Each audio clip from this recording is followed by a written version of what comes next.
Salut tout le monde, c'est Sneakit pour la Marvel JCE TV. Troisième vidéo Deck Tech aujourd'hui sur l'aspect de la protection.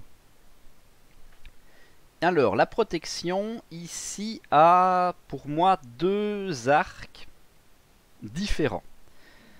Le premier est celui du contrôle, où on va en permanence essayer de sonner désorienté pour empêcher l'ennemi de faire son boulot. Et le deuxième, qui est vraiment un arc, on va dire, un peu plus multijoueur, c'est celui de la protection, le tanking, où vous allez protéger à vous tout seul toute la table du méchant. Alors, un cadre de la protection contrôle, c'est évidemment le Docteur Strange qu'on ne présente plus, mais autant se faire quand même plaisir. Il est puissant et il fait le café. Alors en lui-même, il n'a pas de mécanique prédéfinie, puisque le Docteur Strange, lui, va jouer sur tout ce qui est ses sorts. Typiquement, c'est le héros qui n'a pas besoin que tu sois là, hein. Il joue tout seul, on s'en fout. C'est pour ça que la protection lui convient pas mal, puisque la protection va lui permettre juste de l'assister en fait. C'est un personnage qui a très peu d'améliorations, même si elles sont vachement bien. En tout cas, on va essayer de trouver le plus vite possible sa cape et l'œil d'Agamotto.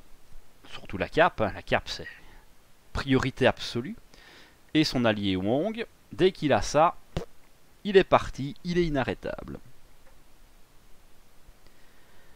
Le gros truc avec Strange, c'est évidemment le sorcier suprême. Le sorcier suprême est réservé aux mystiques et donne plus 1 en taille de main. Ce qui fait que, fondamentalement, en héros ou en alter ego, vous aurez 6 cartes. Donc, niveau économie, vous n'avez aucun intérêt à aller en alter ego. La deuxième chose là-dessus, c'est que, en tant que protecteur, il a un des meilleurs sorts du jeu, le sortilège de protection, vu que ça va annuler n'importe quel effet de traîtrise, y compris les mots-clés comme renfort, ou même incitation, tout ça. Sauf que ça, évidemment, c'est une action de héros. Pour en bénéficier, on doit donc rester en héros. Tout le build va donc se concentrer sur le fait de rester en héros toute la partie, et pour ça, on a besoin de se protéger. Alors, sachant que Strange a une économie impressionnante de par ses sorts, dont le vent de Watumb, on va évidemment jouer là-dessus. Alors, on va commencer comme par le basique. On va aller chercher évidemment les ressources. Les ressources, c'est quand même dur de s'en passer. Ensuite, on va sortir des grands classiques. On va aller chercher le manoir. Où est-il? Le manoir. Encore une fois, parce qu'on a les moyens financiers de se l'offrir.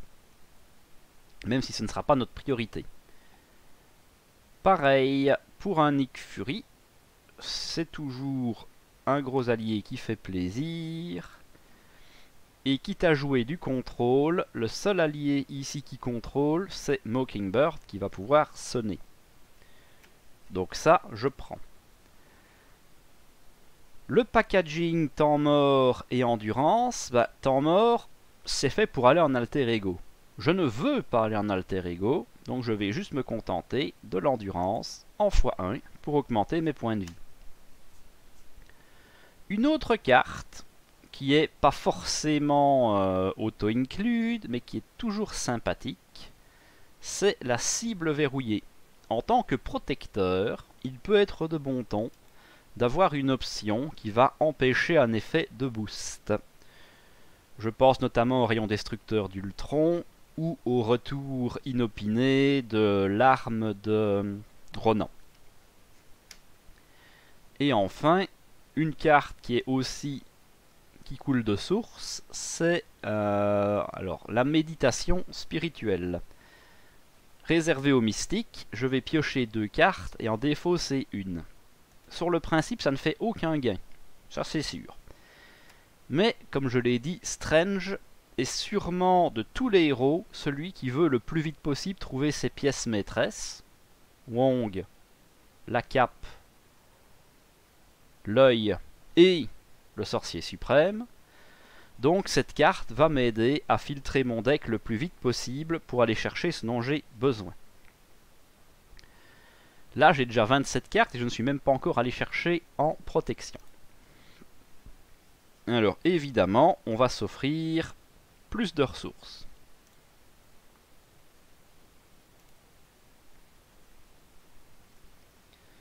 Ensuite on a évidemment des alliés qui sont vachement pratiques.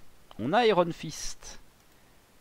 Iron Fist, il va pouvoir sonner 2 fois. D'ailleurs, il était lui-même dans le deck de Strange. C'est évidemment extrêmement fort.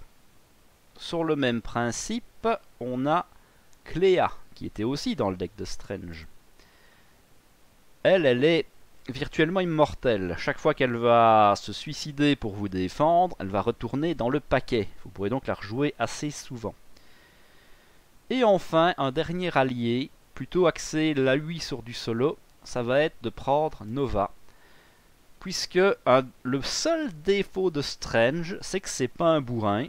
Et s'il est un peu trop envahi d'ennemis, de sbires, il va pas super aimer.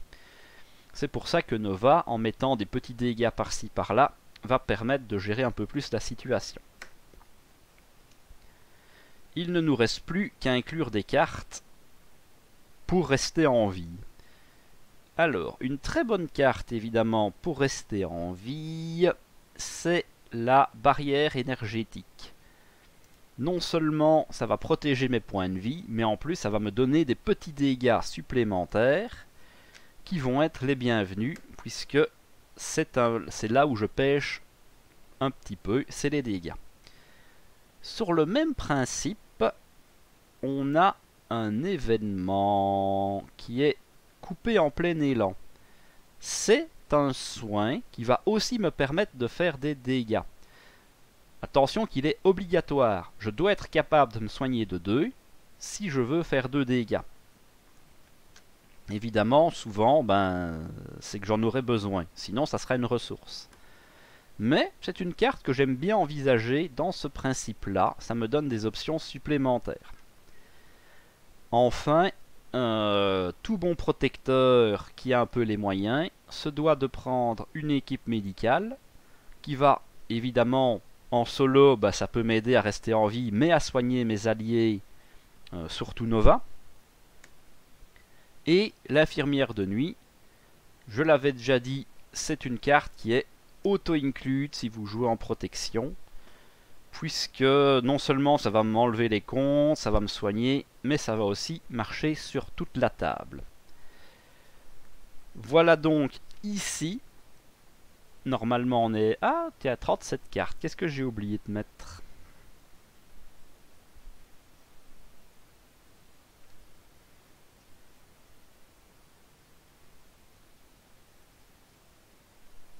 Je me serais trompé quelque part. Équipe médicale, manoir, barrière.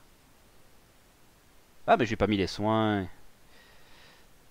Voilà, donc coupé en plein élan. Où est-ce qu'il est? Voilà, je parle, et je ne les prends pas. Forcément, je ne tombe pas juste.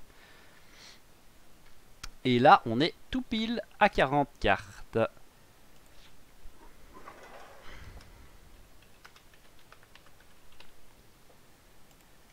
Alors, ça n'a l'air de rien, mais ce deck est sûrement un des plus puissants que j'ai jamais construit.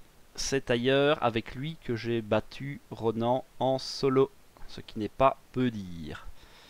En normal, hein, en HM, on n'y est pas encore. Mais voilà, en tout cas, un deck sympathique, qui n'est pas trop gourmand en cartes spécifiques, et qui pourra très bien passer en multi en protégeant toute la table, sachant que lui-même est peut-être le personnage qui aura le moins besoin d'être protégé du groupe. Maintenant, évidemment, on va voir l'aspect tanking. Alors, évidemment, le boss du tanking, pendant longtemps, ça a été Spider-Man. Sauf que Spider-Man, ben, il a un petit peu fait son temps. En plus, celui-là, normalement, tout le monde le connaît. Le nouveau boss, pour moi, c'est Groot. Alors, sur le principe, il a ses 3 de défense, ce qu'on aime vachement beaucoup. Il récup quand même à 4. C'est toujours ça de prix, même si c'est pas ce qu'il va... Il en aura pas vraiment besoin. Mais surtout, il a ses compteurs qui vont lui permettre d'absorber des dégâts. Et toute la mécanique, enfin pas toutes, mais beaucoup, vont marcher là-dessus. Alors, le bon vieux Groot, lui, donc, il a... Ah, je vais y arriver. Il a très peu de cartes chères quand on y réfléchit. La terre fertile coûte 1. Toutes ces améliorations ici coûtent 1. La fructification est gratuite.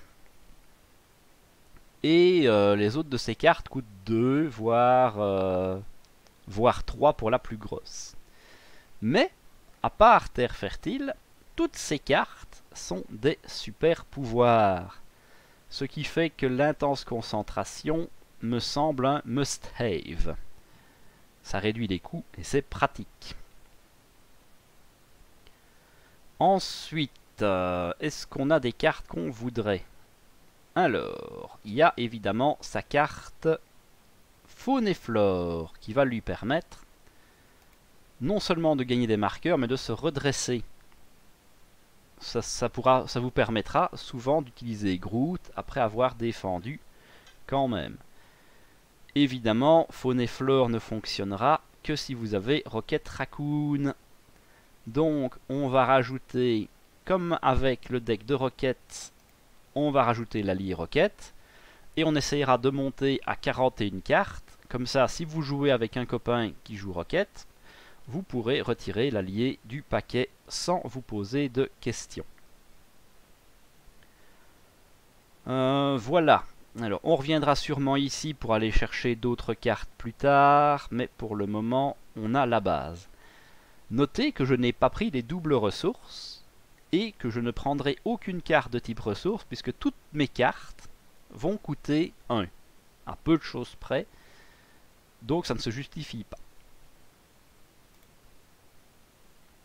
Alors, ici, on a une seule carte d'amélioration qu'on va vouloir, c'est les nerfs d'acier. Les nerfs d'acier vont être un générateur de ressources pour les événements de type défensif. Ce sera sûrement la seule carte qui va coûter 2 du paquet.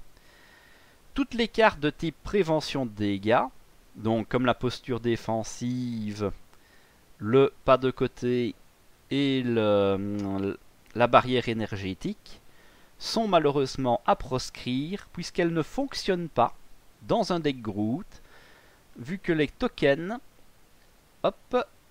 sont une réponse forcée. Ça passera toujours en priorité. Donc c'est un peu idiot de mettre des cartes qui ne servira à protéger Groot que quand il serait tout nu. Autrement dit, ça on va s'en passer. Après, on a tout ce qui pourrait s'appeler l'ultime packaging de la protection. C'est-à-dire toutes les pièces qui vont faire de moi le tank parfait. On va commencer avec une armure électrostatique.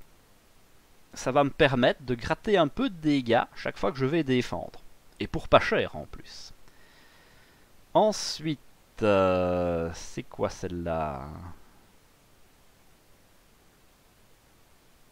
C'est ça. Alors en français, il me semble que ça doit être un pas vide. Tant que mes points de vie sont égaux ou supérieurs à mon nombre de points de vie, j'ai riposte 1. Donc encore une fois, je vais pouvoir gratter des dégâts gratuitement, sachant que c'est mes compteurs de croissance qui vont disparaître avant mes points de vie. Cette carte devrait marcher assez bien. Difficile à ignorer. Une très bonne façon de contrer tout en étant tank. Si je défends, je peux aller juste enlever un de manigance. c'est toujours bon à prendre, surtout que ça reste en jeu, ça coûte 1 et c'est pas limité, donc je vais en prendre 3. Imperturbable, si je défends et que je ne prends pas de dégâts, je pioche une carte, je prends, puisque fondamentalement je ne prendrai pas de dégâts, ce sera mes compteurs qui vont partir. Inébranlable, ça me permettra de me redresser après avoir défendu. J'en prends 3. Ici mon but va être vraiment de défendre la table entière. Donc très très multi à ce deck. Donc à envisager aussi. Et la veste blindée en x1 pour augmenter mon armure et passer à 4. Ce qui est quand même tout de suite intéressant. L'avantage, c'est que là, je n'ai pris que des cartes qui vont rester en jeu. Aucune de ces cartes ne prend de place. J'ai donc, pour le moment, 17 cartes qui vont sortir de mon deck une fois jouées. Autrement dit, mon deck va tourner à donf. Continuons avec les événements qui vont m'aider à mieux tanker. Alors, nous avons la défense désespérée. Plus 2 en défense, si je ne prends pas de dégâts, je me redresse. Parfait pour aller défendre derrière chez un autre copain. Ensuite, nous avons... Il ne faut pas que je me trompe sur les noms évidemment, c'est en anglais. Never back down, ne pas se retourner. La même carte, plus 2 en défense, et si je ne prends pas de dégâts, je vais pouvoir sonner. Et sonner, c'est toujours une défense que je n'aurais pas besoin de faire moi-même. Donc encore une carte très pratique, sachant que rien ne vous empêche de combiner les deux cartes, pour un plus 4 de def, de l'untap et du désorienté, si vous n'êtes pas extrêmement sûr de votre coup. Avec tout ça, on est quand même franchement pas mal. On va aussi aller chercher 2 restés derrière moi. Éventuellement, on pourrait prendre une 3e, mais je pense que j'ai déjà beaucoup de cartes. Je suis déjà à 37. Évidemment, c'est une carte conditionnelle, mais faire attaquer le héros peut être plus intéressant que avoir par exemple une ombre du passé, sachant que l'ombre du passé, la némésis de Groot, est particulièrement sale.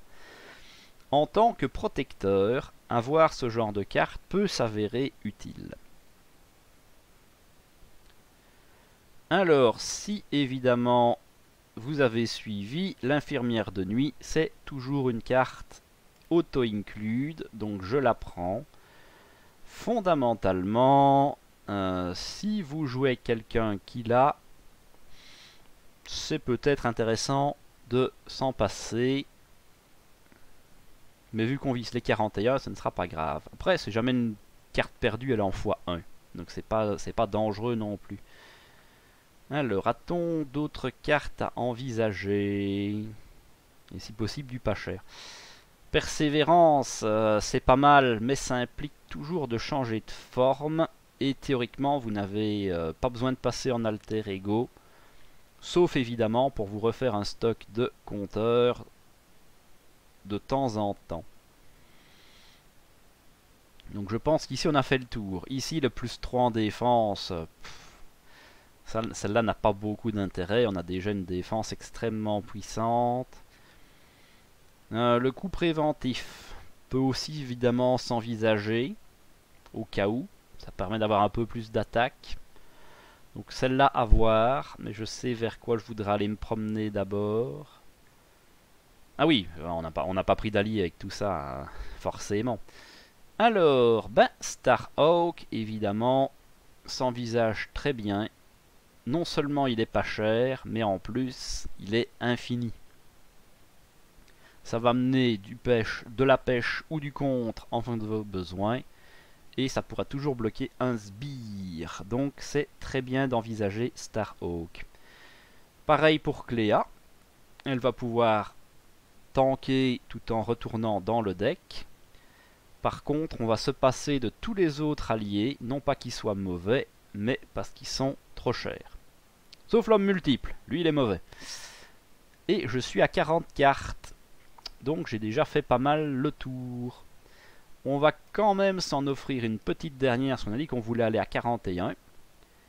Et ça va être une endurance qui va aussi me permettre d'augmenter mes points de vie. C'est une façon un peu détournée de régénérer si jamais j'avais perdu quelques points de vie pour que, par exemple, mon impavide fonctionne. Et puis c'est jamais mauvais d'avoir des points de vie en plus. Voilà, là on est sur un deck 41 cartes où vous pouvez vous passer Troquet Raccoon. Le deck est immortel, vous pouvez faire ce que vous voulez. C'est très compliqué de se faire tuer avec ce deck là. Par contre, celui-là est vraiment réservé au multi. Parce qu'en solo, sur un scénario pas trop méchant, ça pourrait encore passer. Mais voilà, je pense que vous allez avoir quand même beaucoup de mal à gérer notamment la menace. Alors sur la principale, pas de souci, hein, difficile à ignorer, vous allez gérer la menace plutôt bien. Mais s'il y a beaucoup de quêtes annexes, tout ça, genre contre un crâne rouge, c'est impossible, ça ne passera pas. Par contre, si vous avez du mal à faire la campagne Gardien de la Galaxie en multi, ce deck-là, en tout cas j'ai testé dans une configuration 3 joueurs, et ça marche du tonnerre, même contre Ronan. Donc un fort bon deck si vous aimez jouer en multi et protéger vos copains. Voilà, j'espère que ça vous a plu. On est presque au bout vu qu'il ne nous restera plus que la justice à voir dans une prochaine vidéo. N'hésitez pas à lâcher le petit pouce bleu, les commentaires, si vous avez des réactions, des questions, tout ça, tout ça. Et en attendant la prochaine vidéo, je vous dis à la prochaine!